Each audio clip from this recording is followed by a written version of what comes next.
Bem-vindos e bem-vindas. Hoje o tema é Orixá e entidade, o que é Orixá, o que é entidade, onde que elas convergem, onde que elas se diferem, o que é um e o que é outro. O que é Orixá? Orixá é uma força da natureza para alguns, é um ancestral, uma força espiritual de uma tribo, onde também aglutina cultura para outros. Para mim é uma junção dessas duas coisas, é tanto uma força da natureza, ou seja, Ogum é tanto o próprio ferro quanto a própria tribo, o conjunto de pessoas que aprenderam a manipular o ferro. E isso torna Ogum tão poderoso. E o culto a ele vai o engrandecendo. E o que é a entidade? A entidade, quando a gente fala nisso dentro da Umbanda, ela é parecida, só que ela não tem tanto essa parte com a natureza, ela é mais um aspecto cultural. O baiano é a cultura do próprio baiano, representado por um deles, ou seja, por um baiano que já viveu, já cresceu, já se desenvolveu e já morreu, e volta para a terra, ou seja, volta para o Aie, para trazer respostas, significados e significâncias dessa cultura para a gente, para nos ensinar sobre essa cultura, sobre o que ele pensa, sobre como ele pensa. É um espírito de luz, é um espírito evoluído.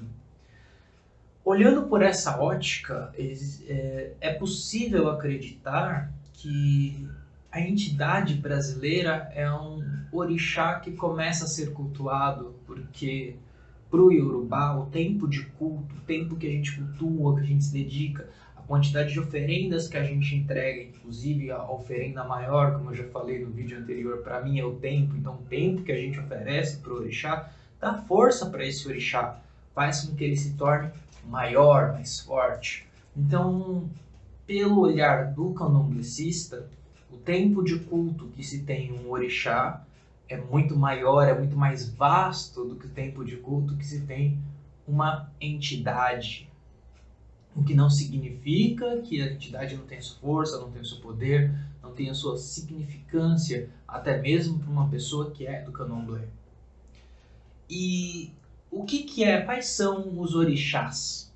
Eu vou dar 4 exemplos de orixá, eu vou dar 4 exemplos de entidade e vou passar muito brevemente cada um deles aqui. O primeiro orixá que eu vou falar é meu pai. O meu pai é Ogum, vencedor de demandas. Ele vem de Aruanda pra saudar filhos de Umbanda. Pai Ogum. Ogum, como eu falei previamente, ele pode ser visto tanto quanto o próprio ferro em si, tanto que no assentamento, no Ibá, que um dia eu ainda venho aqui ensinar um pouco mais sobre o Ibá, trazer um pouco mais desse conhecimento. O orixá Ogum, ele é o orixá do ferro, ele é o próprio ferro, ao mesmo tempo que ele é a representação da tribo que dominou o ferro. E aí existem divergências, inclusive entre candomblecistas e historiadores, de o que veio primeiro, né? O ovo ou a galinha. Primeiro veio o ferro e depois vieram as pessoas, os homens que dominaram o ferro e criaram o orixá Ogum, ou Ogum surgiu com o próprio ferro? Essa é uma resposta que pertence ao Orum e não ao Aie. Pelo menos no meu ponto de vista, não importa quem veio primeiro. O que importa é que a força de Ogum existe. O segundo orixá que a gente vai tratar aqui é Exu. Exu é o verbo, é a palavra. O que veio primeiro? A comunicação entre os homens? Ou a palavra ou o Exu que trouxe a palavra, ou o Exu foi criado através da palavra do homem? É muito difícil a gente falar o que veio primeiro, novamente. O que veio primeiro, o ovo ou a galinha? Não importa. Pelo menos para mim não importa.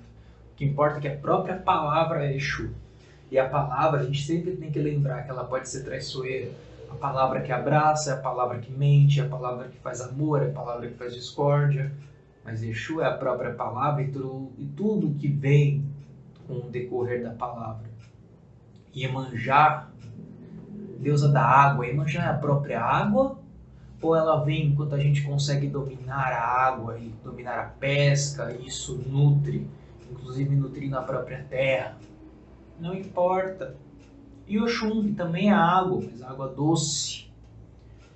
Isso são exemplos de orixás. Esses são orixás. Agora, entidades. A primeira entidade que eu vou falar aqui é o baiano. O baiano que vem com a força da calma, aquela sabedoria de quem pensa antes de falar, aquele que não tem pressa ao concatenar as ideias, vem trazendo tranquilidade. Falta para a gente que é paulista, eu que sou de São Paulo, a força do baiano na gente muitas vezes, né? A gente quer tudo para ontem, muita pressa, nós somos muito ansiosos. O baiano ele vem trazendo para a gente a lição de vai com calma, tenha mais paciência, não precisa de tudo isso, que é cultural e é uma cultura que se expressa na língua. O preto velho, a força do ancião, a força daquele que sofreu na mão do outro, aquele que foi escravizado, aquele que foi humilhado, mas aquele que não perdeu o amor apesar de todo o sofrimento. Olha quão importante é o ensinamento que um preto velho traz. Olha o quão poderosa é essa lição. Força de Exu. Nossa, pai, mas você falou agora há pouco que Exu era um orixá. São homônimos. Isso, homônimos. Mesmos nomes, significados diferentes. Orixá Exu é uma coisa. Entidade Exu é outra. Eles se parecem muitas vezes porque o Exu, a entidade, é a coisa da terra. É aquilo que a gente está ligado aqui. Ele está muito ligado às coisas que a gente gosta. Dinheiro, a sexo, a conversa, a mentira, a coisas terrenas. Isso não significa que ele necessariamente é mal, significa que ele entende melhor o sentimento humano e ele tem muitos sentimentos humanos. Então um Exu consegue ficar com raiva, um Exu consegue sentir amor, ele tem um sentimento muito aflorado, o que faz com que ele seja muito fácil de empatizar, porque a gente entende muito bem o Exu, mas também é muito fácil da gente se assustar com ele e achar, nossa, ele é perigoso. E ele pode ser perigoso, porque ele pode sentir os mesmos sentimentos que nós sentimos. Então, atenção a lidar com Exu ou entidades da esquerda no geral. E logo em seguida, para falar de uma entidade tipicamente feminina, a Pombogira. Pombogira ela pode ser interpretada como a faceta feminina da entidade Exu. Uma pombogira já evoluída espiritualmente falando, vem trazendo poder, empoderamento para a mulher, vem trazendo, colocando a mulher num lugar que é de direito dela, que é onde ela quiser. A pombogira ela vai falar para a mulher, faz o que você quer.